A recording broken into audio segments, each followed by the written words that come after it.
You and your friends hurt me deeply, you know? Despite that, I'm willing to forgive it all for the price of a meal. Just leave your wallet and go. However, I soon realized that the apology was nothing but a facade. Both Susan and Bob, with mocking smiles, admitted that this was their intention from the beginning. We sighed as we watched the two of them rant, urging us to leave our wallets behind. Bob, emphasizing his higher position than Mike, prompted a smile from me. If they were going down that route, there was no need to hold back. Fine, but are you sure about this? You're gonna regret it, I warned, but they dismissed it with laughter, saying they didn't care. Placing my wallet on the table, they mocked me, expressing gratitude, claiming they would give it to Mike later. We left the room, ignoring their taunts. I took immense pride in the fact that my design was selected. The product performed exceptionally well in sales, bringing both Mike and me immense joy upon hearing the news. Grateful for the support from my in-laws, we expressed our thanks, and they were overjoyed, as if they had achieved success themselves. Catherine, it's incredible. It's all thanks to your design, Mike's mother explained. Oh, it's nothing, really. Having this experience means a lot. Thank you, I replied. With this success, I devoted more time to web designing, gradually transitioning from a side gig to a full-fledged freelance career. Eventually, my earnings from design matched those from my former administrative position, leading me to quit that job. Additionally, I had the opportunity to collaborate with Mike's company whenever they launched new products. Our son John, now in middle school, grew into a bright and kind-hearted boy passionate about playing soccer in his school club. Life was good, but there was one thing that bothered me. One day, as I walked, I encountered Susan. Oh, Catherine, is that you? Hello. Hello, Susan. It was about Susan. Her son Jake was in the same soccer club as John. The boys got along well, ending up in the same class this year and often spending weekends together. John frequently talked about Jake, and when Jake visited our house, he proved to be a very polite boy. Despite these positive aspects, Susan's behavior bothered me. I first met her during the school's open house, where it was evident she was Jake's mother. Jake, you are definitely Mama's pride and joy. Mom, stop it. It's embarrassing. The class ended, and during the break, parents started conversing with the students. That's when Susan exclaimed loudly, Jake is by far the best. The others seemed to be just playing around during their presentation. The classroom grew momentarily silent at her words. Jake frowned slightly and retorted, Didn't I tell you to stop it? Everyone took their presentation seriously. I couldn't help but stare at her, wondering if her comment was really appropriate. As we took action immediately after, Mike clenched his fist in anger. But I held him back. Ignoring the two, we left the room, with a sense that they would be the ones regretting their actions. I am Catherine, leading a peaceful life with my husband Mike and our son John. We met in college, bonded over shared hobbies, and eventually got married. Mike, now highly respected in aita sales, struggled in his early days but overcame challenges. His decision to enter sales was influenced by his family, particularly his father, who managed a company. After graduating, Mike and I got married, and a few years later, our son John arrived. I continued my administrative job while pursuing my hobby of design. Over time, I took on freelance web design projects, growing in scale. My in-laws, supportive throughout, played a significant role. Mike's mother, a culinary school graduate, worked as a hostess, and his father was involved in the business side. Their motto, do your best at whatever you think of at that moment, stuck with me. Despite initial hesitations, I took on a design opportunity at Mike's suggestion. Encouraged by my father-in-law and Mike, I committed to the project, driven to excel. Researching the product and brainstorming with Mike, I eventually crafted a design. As the parents prepared to leave for another meeting, they started exiting the classroom. John approached me. Mom, you did well in your presentation. You have club activities today, right? Yeah. Do your best. I'm going to make your favorite hamburger steak for dinner. Really? Awesome. Right before leaving the classroom, John cheerfully spoke with me. Other kids remarked, "Lucky you, getting hamburger steak." I felt relieved seeing him handle the situation smoothly. The parent-teacher meeting had open seating, and we were free to choose any spot. Opting for a seat towards the corner, I settled in. That's when Susan approached and initiated a conversation. "Aren't you John's mother?" Huh. I was taken aback by the sudden inquiry, but she ignored my surprise and sat down beside me. "I wanted to meet you. I'm Susan." Even though I felt somewhat cornered, I decided to listen. However, I couldn't help but wonder how she knew I was John's mother when we hadn't met before. Sensing my confusion, she explained. "You were talking about dinner with John earlier, right? That's how I knew. And calling hamburger steak a treat seems so laid back." Her words caught me off guard. Why was she criticizing our dinner choice, especially since we had just met? "John loves hamburger steak, and I don't think it's your place to comment," I replied. Whether she liked my response or not, she clearly looked displeased. "Well, that's true. My husband works at a major company, so he doesn't quite get the ordinary tastes. What company does your husband work for?" Not in the mood to engage further, I brushed her off. Luckily, the meeting started and things settled down. But right after asking, "Want to grab some coffee or something?" I tried to decline a few times. She insisted, saying, "Come on, it's just some mom friends bonding. Besides, Jake and John are good friends." Left with little choice, I reluctantly agreed. We exchanged contact information and went for coffee before heading home. During our coffee chats, she boasted about her wealthy life and her husband. Despite our kids getting along, I wasn't thrilled but agreed to meet her several times a month. Once when I declined, she casually mentioned, "You know, my husband knows a lot of people, even John's club coach." It felt like a veiled threat, so I kept up the reluctant friendship with Susan. What shocked me further was discovering that Susan's husband worked at the same company as Mike. I remembered nearly spitting out my drink in surprise when I found out. She had mentioned it was a major company but never specified which one, and I hadn't imagined it would be the same one Mike worked for. I learned this when she visited my home one day. Jake had come over to play, and Susan came to pick him up in the evening. I had hoped to just meet her at the door, but she came in since our kids were there. "Isn't your husband working for XYZ Corporation, Catherine?" she asked. As she said this, I nearly choked on my tea. Seeing my shocked face, Susan seemed pleased, and I had a bad feeling about where this was headed. "Why?" I managed to ask. "Because I saw a business card in your room with your husband's name on it, and I recognized the company name." "Hold on. Are you saying you just went into our room?" "No, I didn't mean to. I was just looking for the bathroom and happened to open the wrong door." I was truly glad my sons weren't around to hear this. I had given Susan directions to the restroom, so I genuinely thought she was lying. But I had only given her verbal directions, so I couldn't push back too hard. Indeed, in Mike's room, there were business cards for work. I had designed them for Mike's company, resulting in several different types displayed under a desk protector. Susan must have seen those. Stunned and at a loss for words, Susan approached and said something unexpected. "I really don't like you two." Her previously friendly demeanor had vanished, and Susan's eyes were now sharp and piercing as she glared at me. "Do you enjoy taking work away from other people's husbands?" Excuse me? Not understanding the implication of Susan's words, I just stood there stunned. She threw out one last barb. "Well, whatever. Just remember, I'm gonna make sure you regret this." I was at a loss for words and later recounted everything to Mike. "So Bob's wife is Catherine's friend?" Mike asked. "It seems so. It must be a coincidence, but she seemed to have some sort of grudge against us." "Who's this Bob guy?"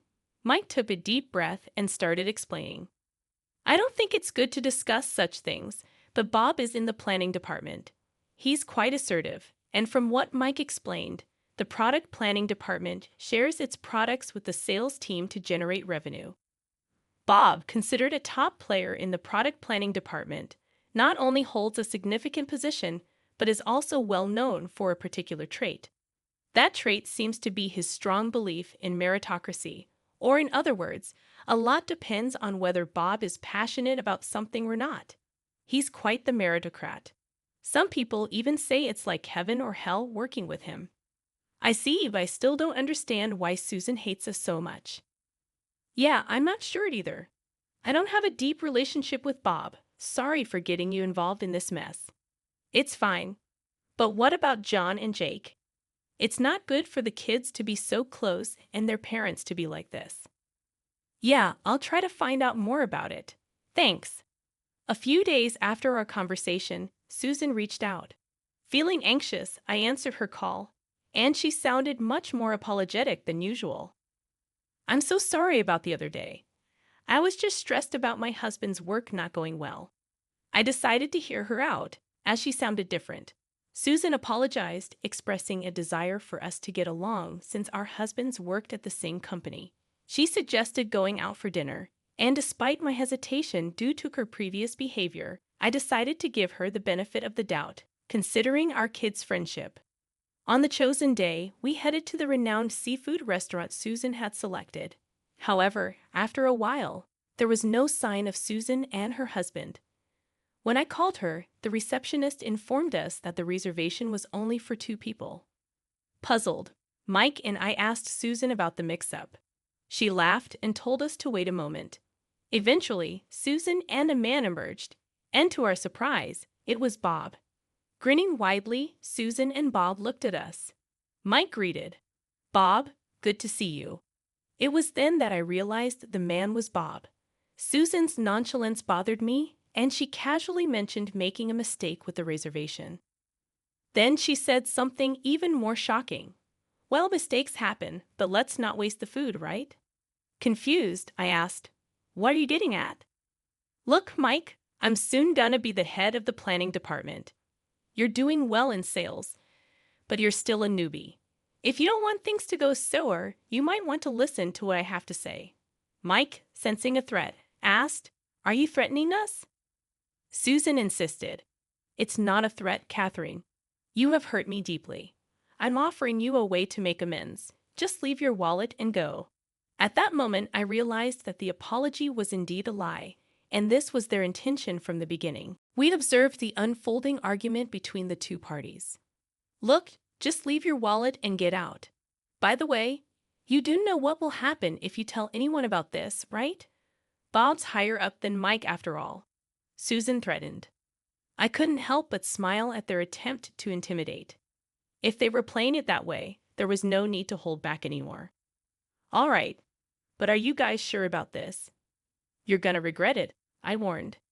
They thought I was bluffing, bursting into laughter and dismissing it with a casual "like we care."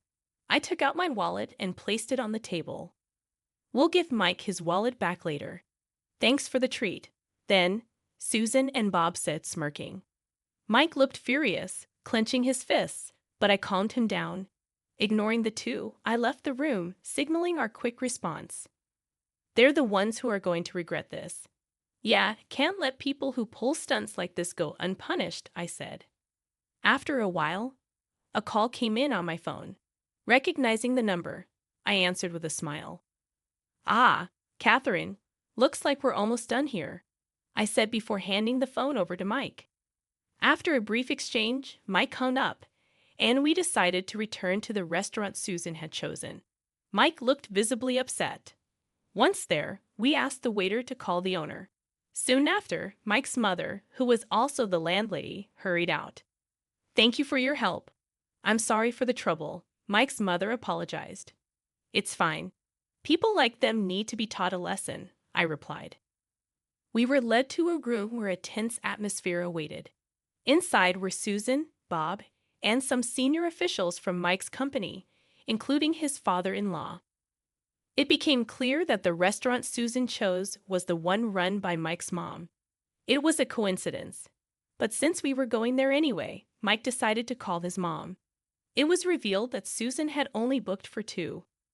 We knew she hadn't made a reservation for 4, but played along anyway. Once we understood Susan's intentions, We immediately reported it to my mother, Mike explained. Being straightforward people, both Mike's mom and Mike reported it to his dad, leading to the current situation. A man addressed Bob. Bob, what's going on here? Bob, flustered and with no room for excuses, stammered, Well, it's no excuses. Just tell us everything, the man insisted. Bob, understandably flustered, continued. That guy is Mr. Young from the planning department's top management. Next to the CEO is someone from the sales department's upper echelon. I think my father-in-law might have called them over. Well, he was the former CEO, so it's understandable how he'd react if he found out his family was being treated this way, especially in his wife's restaurant by employees from when he was in charge. Actually, my father-in-law used to be the CEO of the company where Mike works. He's now retired and not involved in its management, but he was highly respected during his tenure. Even now, he's still in touch with company folks. After hearing the story from my mother-in-law, he immediately reached out to the company to explain the situation. When the CEO hears that one of his employees is extorting money from another employee by using their position, he's gonna come running, Mike explained. The two, who didn't know this, were surprised by the sudden appearance of the company executives at the restaurant. They seemed unable to grasp the situation. Mike wanted me to accept this invitation because my husband often works with him. Even now, I'm taken aback by the blatant lies coming out of their mouths. They show no remorse, and I wonder if they don't realize that such obvious lies will be found out. To cut off Bob's words, Mike entered the room. To the astonishment of the two, Mike politely said, "Excuse me." "You!" Bob glared at Mike as soon as he saw him. We understood the situation completely, but for Susan and Bob, it must have been confusing. Before Bob could make a move, my father-in-law spoke up. "I'm the former CEO, George. I'm retired now and have handed over the company to Mr. Young here. By the way, Mike is my son, but he didn't get his job at the company through any connection of mine. In fact, I wasn't involved in his hiring at all. And I should mention that this restaurant is run by my wife." Listening to my father-in-law's explanation, the two seemed to finally grasp the situation, and their faces turned pale in an instant. Susan let out an almost wordless sigh, and Bob was shaking uncontrollably. Oh no, Susan looked as if she couldn't believe it and seemed more flustered than I'd ever seen her. Let's cut the chit-chat and get down to discussing the matter at hand. The discussion, or rather the one-sided grilling they received, began in a heavy atmosphere, and the two were struggling to find their words. Susan's resentment towards me was apparently related to some design work at the company. From a proposal Mike brought up, it seems Susan was another candidate they had considered. Originally, when the project was discussed in the company, my design was chosen after a search among friends and family for talented designers. This boosted Mike's reputation. Moreover, despite being relatively young, Mike had mastered his own sales techniques, earning trust from his juniors and contributing to the company's performance. It irritated me that he was taking credit for accomplishments that he'd achieved with the help of his wife's talents. I personally think Mike has genuinely been working hard. But didn't you feel the same when you received advice from him? I asked Bob, leaving him at a loss for words. A senior planning department executive's sharp comment accentuated the situation. Bob also felt slighted because, after finishing their sales tasks, the sales department would give precise advice to the planning team, making him feel like his products were being overshadowed by Mike's. As Mike's answers continued to receive praise, Bob grew resentful and frequently vented to Susan. One day, Susan overheard me talking about my work with some other moms, and since she found out that I was the designer chosen for the company project, she started picking on me. We were speechless, astounded that they would conceive such a scheme out of jealousy. Moreover, we learned another shocking truth. "I'm really disappointed in you," Mr. Young said coldly to Bob, who was begging for forgiveness. "Please wait, I'm truly sorry about this," I pleaded. Mr. Young replied, "I've heard from one of our planning department guys. I hope it's not true, but there's a significant amount of money being spent on planning. Is it really all going towards actual products? Bob froze, and Susan went pale. It turned out that Bob had been embezzling funds under the guise of planning expenses. This revelation took even us by surprise, and it seemed Susan was also complicit in the scheme. Bob, angered by Susan's words, yelled, "How'd you get caught? You said it would be a secret." It was revealed that Susan and Bob were caught embezzling money, causing a scene in the store. Mr. Young handed the arguing couple over to the police, and they faced legal consequences. The mother-in-law handled the situation with a dignified attitude, and the store quickly regained control. Bob got fired from the company and was sued for damages. Susan's parents came to apologize, and the couple chose to live in isolation as a form of penance. Jake, Susan's son, stayed with his grandparents for a while. Thankfully, the incident didn't affect Jake at school due to the company's efforts to keep it confidential. I talked to John the other day, and Jake seems to be doing fine at school. He's a good kid, and everyone trusts him. Instead of being down about his parents, he seems more angry at them, I shared. I haven't seen Susan and Bob since that incident. Jake, however, still hangs out with John and occasionally visits our place. Watching the two of them play happily, I hope they never end up like us. By a stroke of luck, we were saved this time. But I truly believe that our daily actions attract the people and opportunities in our lives. I want to cherish my relationships with others more than ever.